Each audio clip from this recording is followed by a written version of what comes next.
I mean, it's scary. It's scary.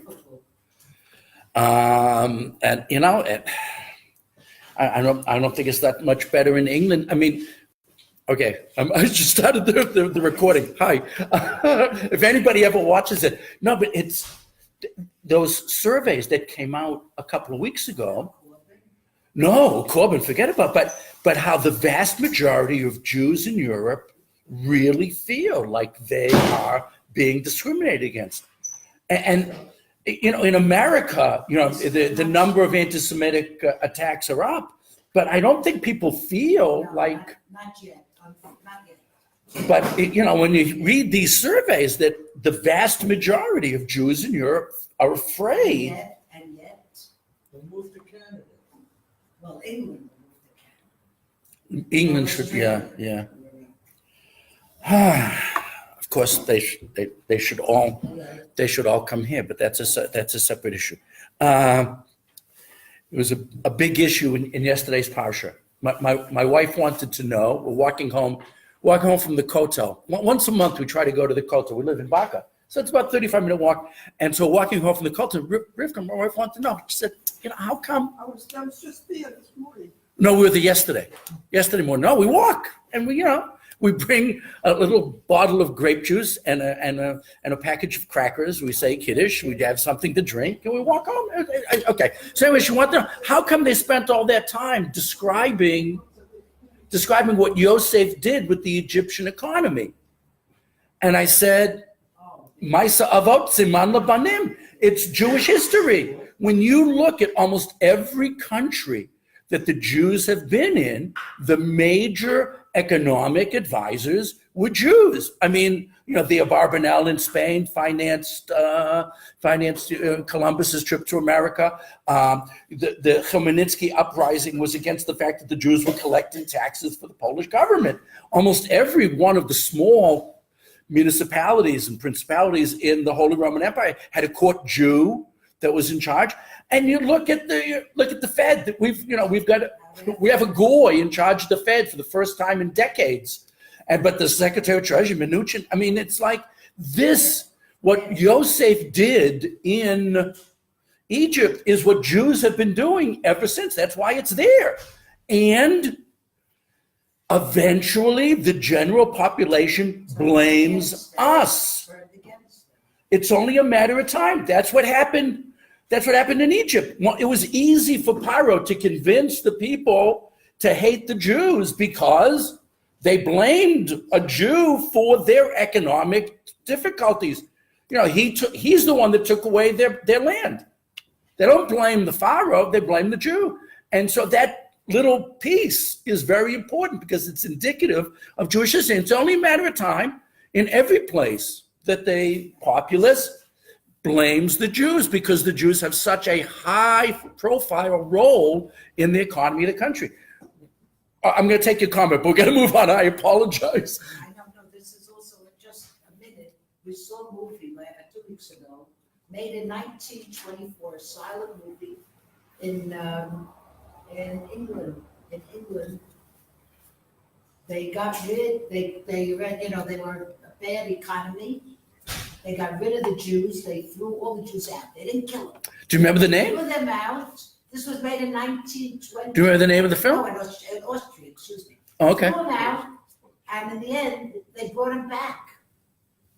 Well, that happened. They saw what happened. That happened in France. The Jews got thrown out and then invited back. I mean, okay, boy, we could spend a lot of time. And it all started with Yosef. I mean, that's why it's there, because it's Maaseh Avot Siman Labanim. It's indicative of all of Jewish history.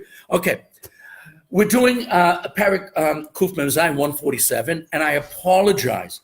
I left one piece of unfinished business last week, and I just want to spend a couple of minutes.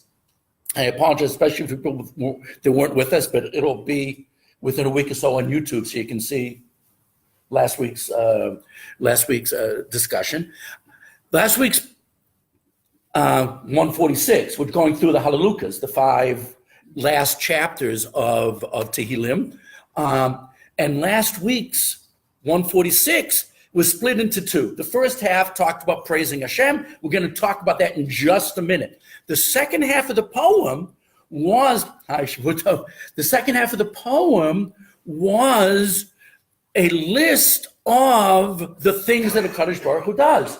And when you look at that list, it's extremely important to understand something about the numbers involved.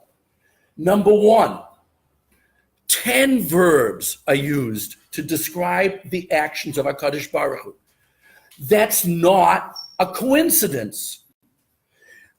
The author of the poem, I like to think it's David HaMelech, but a lot of commentators, even as we'll see today in a few minutes, we'll see that a lot of commentaries, both traditional and more,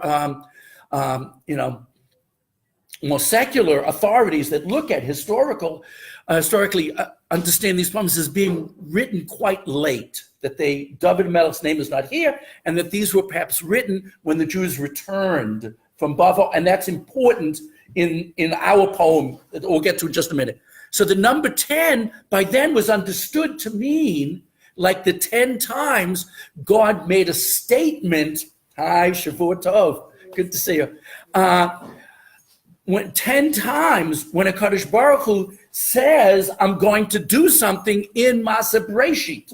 In other words, the Mishnah tells us, Ba'asara ma'amim nivra ha'olam. It was 10 statements by which HaKadosh Baruch Hu created the universe. So it's not a coincidence that last week's poet has 10 verbs describing the actions of the continued actions of HaKadosh Baruch Hu in our universe. Now comes, that's easy. And by the way, if you go to the Hasidic commentaries, the 10 statements of Breshit turn into the 10 plagues, turn into the 10 commandments, right? Because 10, like the digits on a hand, represent all of the possibilities. It was a symbolic number. The Sfat Emet spends a lot of energy describing this when he talks about the 10 plagues. But other Hasidim talk about it. So the number 10 is very important in Bria and in the continued Hashgacha, both the creation, the continued supervision of our world, okay? Our universe. So that's number 10. However, if you look at the actions that are listed there, it's not 10. It could be counted, depends how you count them. That's the problem, but that's also an important idea. You could count them as 12, because right away in the first pasuk, when it's going through this, it says, Oseh Shemayim va'aretz, that's one, maybe, okay? There's only one verb. It says, Oseh Shemayim va'aretz, et hayam, that's another, vet kol asher bam, and all the things in it. So it sounds like it's 3 items, which would give you 12. So even though there's 10 verbs, there seems to be 12 items. Why is that important? Remember, let's assume those historians are correct, and that this poem was written at the time the Jews returned from Bavel, which we're going to talk about in our poem, 147. I hope soon. But why is that number 12 important? What happened when the Jews returned from Bavel and the Anshe Knesset HaGedolah got active? What was one of their most important jobs? What did they write? Shmona Esrei. What's going on in Shmona Esrei? There are 12 bakashot. There are 12 blessings of requests. I mean, we can talk about, 6 of them are communal, 6 of them are private, 6 of them are physical, 6 of them are spiritual. We can break down the numbers all the way you want, okay? But there's 12 bakashot.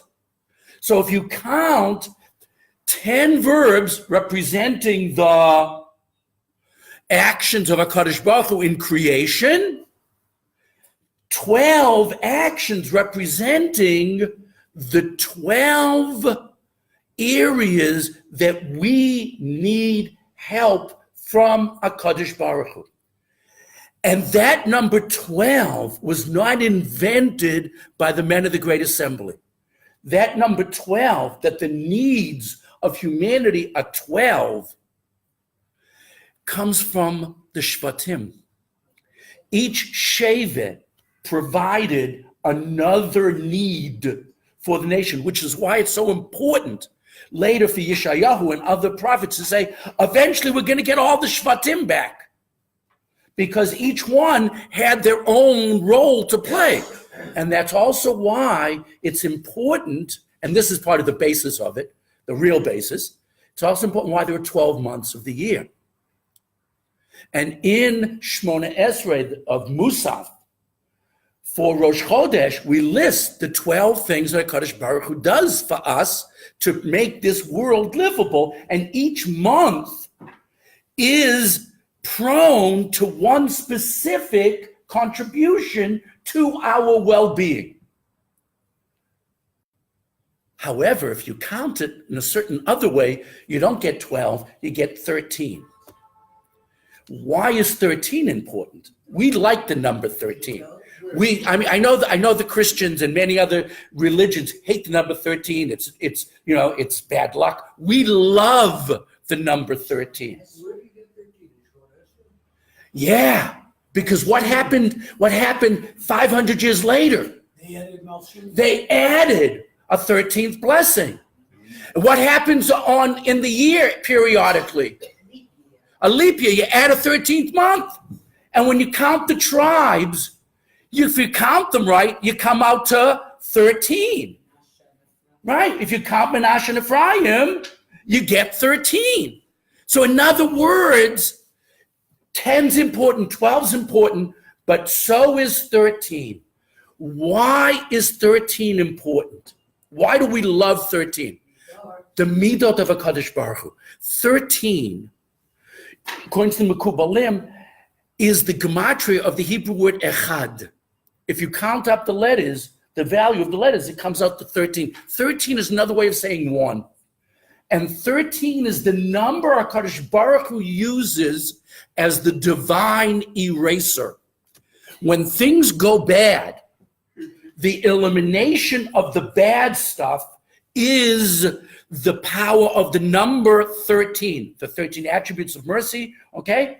The 13th blessing in Shmona Esrei is the only negative of the 13. The other 12 are all positive. There's one negative one. Get rid of those bad guys, whether you call them malshinim, slanderers, or you call them, well, if I were President Trump, I'd say rats. Okay, but forget about that. Okay, so, or minim, which is another word for heretics, which is the word the Sfardim use. Okay, it was probably the original gersa of the bracha. Okay, birchat minim is the way the Gemara calls it. But you look at Shmona Esrei of Musaf of Rosh Chodesh, the 13th thing we add is chaparat pasha. Everybody sins. Everybody sins. By mistake, through taiva, but only really bad people do pesha. Pesha, I feel bad if anybody has any relatives, pesci. I'm sorry about this. Okay, but pesha is when you behave in a truly lahachisdiker way. I didn't eat that cheeseburger because I was hungry. I didn't give in to my taiva. I only ate that cheeseburger because the rabbi was watching. It's a davka type of activity. And we know there are people that sin that way. That's 13. So let's say you count this list. Let's say you count this list in Psalm 146 as that there's 13 actions. Everything is positive in the list, except what's the 13th thing in the list? Okay, we say, Hashem shomeret gerim yatom va'almanah. God guards those people in society who can't protect themselves. The stranger, the orphan, the widow. He supports them. V'derech rishaim ya'avet. And he messes up, he ruins the path for the evil ones. The 13th is negative. 12 is what you need when things are going well. 13 is what you need when there's an emergency. Your emergency call number to a Kadosh Baruch Hu is 13 Jewish star. Okay? That's what 13 represents. And that's how you can read the end of the previous, the first of the Hallelujahs, Psalm 146.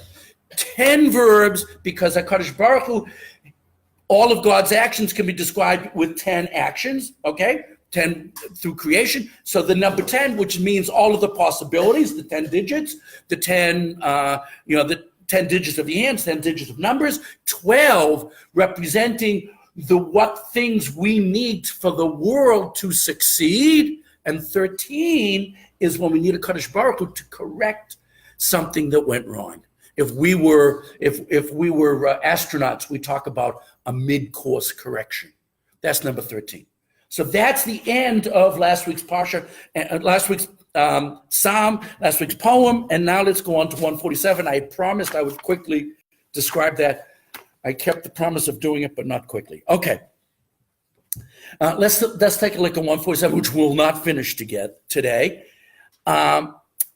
Last week's psalm was 146, the first of the Hallelujahs, the one after Ashrei that we say every morning. Psalm 146 was very universal. It mentions Yaakov Avinu, but it's very universal in when it talks about a Kadosh Baruch Hu. Psalm 147 is not. So let's start looking at Psalm 147, and like all of these 5 Psalms, which when we get to the end in a few weeks, we will talk about, why each one, the role of each one of the 5. But and of course, it begins with Hallelujah, which seems to be a tzivoy, hallelujah. Everybody paying attention, praise, laud, HaKadosh Baruch Hu, hallelujah, ki tov. Praise HaKadosh Baruch Hu. Now, how do you translate the word ki? Now, I remember when I was in yeshiva, this is very difficult. I went to afternoon Hebrew school. And afternoon Hebrew school, that's like the Reader's Digest version of Judaism. Everybody knows about afternoon Hebrew. Some of you were saved from that fate. But, the word ki means because. It was very hard for me to get away from the fact that when you read Tanakh, ki doesn't mean because very often. It almost always means that, sometimes which. I'm sorry? Asher. Okay. For. But ki rarely means because. However, here it may mean because. And you can read this phrase, praise Hashem, ki tov. Because HaKadosh Baruch Hu is good. That's a possible reading. Okay? That's a possible reading. Or you can say, Hallelujah is separate.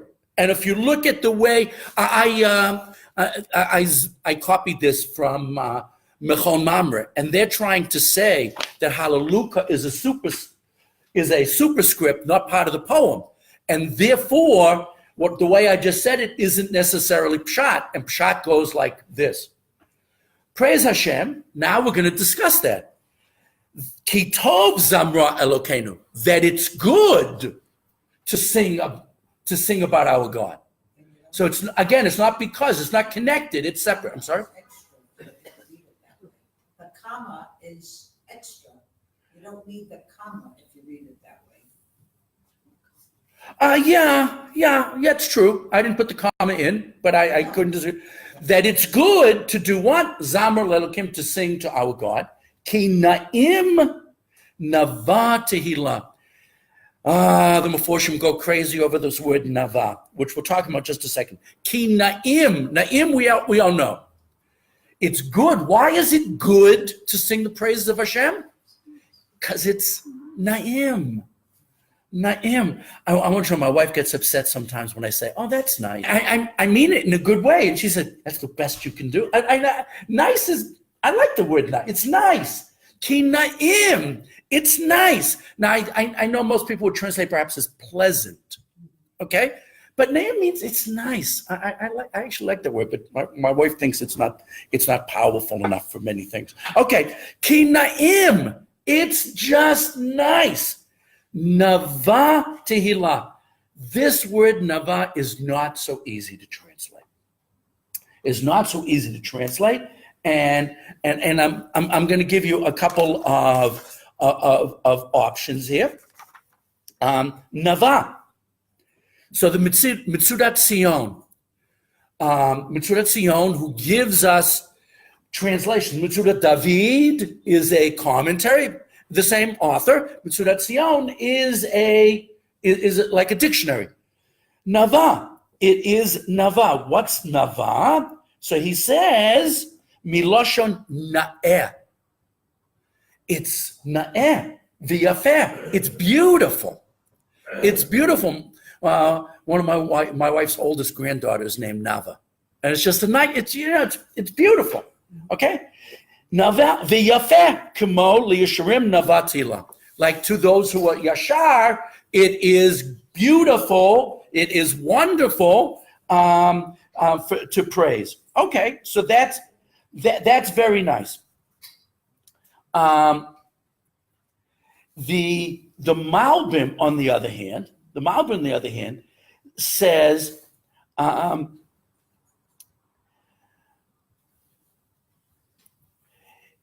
he says that the true goodness in the world is found in this activity. And so the true goodness of this is found in this activity. So Nava is more like a place to dwell. A Nava can mean a dwelling place related to like Neve Tzion, Neve Yerushalayim. Okay, I'm sorry? Oasis, a pleasant place to be in. So it's not describing the action, it's describing where you are when you do this. And that's beautiful, please. The soldier was wounded in Bethel, his name is Navi. Yeah. He's better. Baruch Hashem. But the two others were killed. My daughter lives in Givat Asaf, which I was so happy that nobody knew where it was. Now, sadly, people know where Givat Asaf is. And they're hoping, at least, that the government will now make it a legal settlement, because it's been illegal up until now. Okay. But it's, okay. Got to clear my mind now. Okay.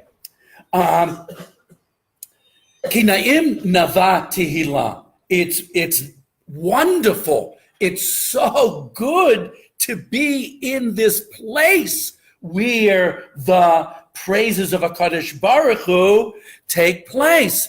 Okay? So in other words, this verse is saying that it's number one, the right thing to do to praise HaKadosh Baruch Hu. That's the beginning, okay? To sing God's praise, that's the right thing to do. It's tov, it's right.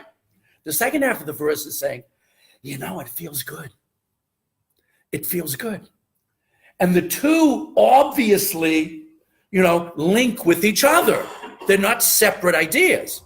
When you do the right thing, you should feel yourself now in a good place. And that's what this Nava Tehillah may mean, to find yourself in a good place. And that's what everybody's looking for in life, to feel that they've achieved getting themselves into a good place. Sometimes, I talk with my wife about making Aliyah. She just left for America to visit, family, which is tough, but also good. And, it's like, we feel that making Aliyah was putting ourselves in a good place. And that idea is actually the topic of the next pasuk, right? Boneh Yerushalayim Hashem. Hashem is the builder of Yerushalayim. I'm going to finish the verse before I explain it. So bear with me. Nidchei Yisrael Yechanes. Now nidcheh means to be pushed off. Those who were exiled, pushed away, lost. Yechanes, HaKadosh Baruch Hu brings them back inside. And the Malbim points out there's a difference between the verb yechanes and yasef. And what the Malbim says is, yesh hebdel ben osef uben kanes. There's a difference between gathering and bringing in, entering. Shehakones hu litoch makom mishumar. Someone who was caused to enter, was brought in from the storm into a guarded location. In other words, when we say that HaKadosh Baruch Hu gathers the wandering Jews, the Jews who have been exiled, that's not necessarily as engendering and as safe as when you say Yekanes. He gathers them into a safe place. They have entered into the sanctuary. HaKadosh Baruch Hu builds Yerushalayim for the purpose of housing the Jews. Does that mean non-Jews shouldn't live in Yerushalayim? No. But right away, you feel a different tone in this poem than the previous poem. The previous poem, Psalm 146, was very universal in its description of how wonderful it is to praise HaKadosh Baruch Hu, because the things HaKadosh Baruch Hu does benefit everybody and everything. Okay? However, now we're much more specific in that a tremendous amount of God's efforts are directed towards the safety and the well-being of Klal Yisrael. And that is going to come in and out of this poem. We're going to talk about universal things, and we're going to bring it back again to the particularism of Klal Yisrael. And we have both things going on in these 5 poems. But now you can understand what I was referring to a couple of minutes ago. A lot of commentaries want to say that this poem was written in the 5th century BCE, after the Beit HaMikdash was rebuilt, because that's what this verse is talking about, and the next verse too. It's not that you can't feel it's talking about the period of David HaMelech and Shlomo HaMelech. It's possible. But this idea of gathering in those who have been violently pushed away, Nidchei Yisrael, seems to fit in historically with the 5th century BCE, when the Jews came back and they felt like, this was a miracle. This was wonderful. And I'd like to say that we can say the same thing about our door. This should, I think it does, talk to us about our door, that we really also feel that Jews who were nidachim, in big trouble overseas, Yekanes, have become much safer here. Yeah, I remember the days, when American tourists, and my own family, during the first and second Intifada, didn't want to come and visit. Oh, it's dangerous to go to Eretz Israel. Well, it's not as dangerous as Paris or Pittsburgh. It's like it's happening that the safety of Klal Yisrael is noticed, that it's here. It was even true then, but it wasn't as obvious as it's becoming now. And that's what's going on in this pasuk. Maybe I should turn off the tape for a second. I generally don't like these 5 poems. I think it's important to understand what's going on in them, but my favorite poems in Tehillim were especially ones that are clearly by David HaMelech. When he talks about, you go to 27, the David Hashem Ori, and 30, Mizmor Shech Hanukat Bayit LeDavid, and David HaMelech talks about his own personal problems and how HaKadosh Baruch Hu helped him deal with them. Those are the poems that I love the best, where David HaMelech literally bears his soul to us. And that's not so true in these. These poems are more hip, hip, hooray, isn't HaKadosh Baruch Hu wonderful, which is important, but in terms of my associating and identifying with the poems, it doesn't speak to me as much.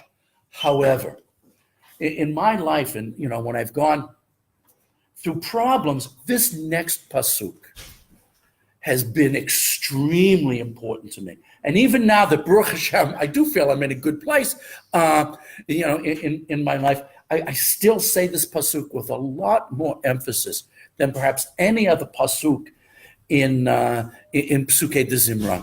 And it's just powerful, number one, and number two, it's comforting. It's comforting. So we go to pasuk Gimel. Harofei l'shvurei leiv. God's the doctor for broken hearts. You don't need Dr. Phil. You need Dr. HaKadosh Baruch Hu. I mean, it's like David HaMelech did it in so many of the Tehillim. He was in trouble. I don't care, you're talking about Psalm 23, Psalm 6, over and over again. He was in trouble, and he turned to HaKadosh Baruch Hu, and the problems didn't go away immediately, but he felt that he was getting support. And that's what our poet, if it's David HaMelech, fine. If it was someone later, that's also terrific. Rofei l'shvurei leiv. And the next verse, to me, is just so evocative of an image of HaKadosh Baruch Hu. Umechabesh la'atzvotam. And HaKadosh Baruch Hu is bandaging their nerve endings, their atzabim. I know many Meforshim say that this is talking about pitzaim, and that's the translation of many, is talking about literal wounds. I don't think so. I think the poet knew what he was talking about, or she, that when it says the image of HaKadosh Baruch Hu putting a salve and a Band-Aid on your hurt feelings, on your hurt emotions. This is just, for me, such a powerful image. And it helped me. It helped me in dark days. And even though that's not, what's going on in these poems, there's very few references to dark days, okay? These are very upbeat poems. Maybe that's why I don't like them. Maybe I'm just not an upbeat sort of guy. But okay, but this verse is, to me, extremely powerful. And it's like, before you read this verse, every day you should read Psalm 137. Al Narot Bavel. If we put this poem, this psalm, in the context of Shivat Zion, of the time of Ezra, Nehemiah, right, Zechariah, when the Jews came back from Bavel, and you read this verse after you've read what the Jews in Bavel said, Al Narot Bavel, and how their hearts were broken and their lives were destroyed, and then you read this pasuk, but HaKadosh Baruch Hu is the doctor. HaKadosh Baruch Hu puts things right, but he doesn't just put things right. He cures your soul. I mean, it's just a powerful, powerful idea. And it goes back to the idea of tefillah. Tefillah isn't just about asking for things. Tefillah is about coming to contact with the HaKadosh Baruch Hu, and it's healing. And you really have to feel that. when you daven. Please. Could it be also depression? Oh, 100%. Yes, 100%. Dikaon. It is. It means that as well. That's why I should have used the word. It means when you're down, HaKadosh Baruch Hu, binds up your emotional wounds. It's just an amazingly beautiful image of HaKadosh Baruch Hu tremendously caring for us. I don't think anybody tapped the kind of emotional image of this verse until the great Hasidic Rabbi, who talked about HaKadosh Baruch Hu in these kinds of terminology. But this poet, and David HaMelech too, I shouldn't take it away, David HaMelech also, we lacked that kind of loving, caring imagery of HaKadosh Baruch Hu from the time of Tehillim until you get to certain Hasidic authorities, especially Rabbi Nachman and some others who talk about HaKadosh Baruch Hu caring for us so much. There's a couple of Torahs by the Piasetzna in Eish Kodesh written during the war that, oh my God, that HaKadosh Baruch Hu was suffering together with the Jews in the ghetto. It's they tapped into this image which existed early in Judaism, and I don't know, sometimes maybe rabbinic Judaism, our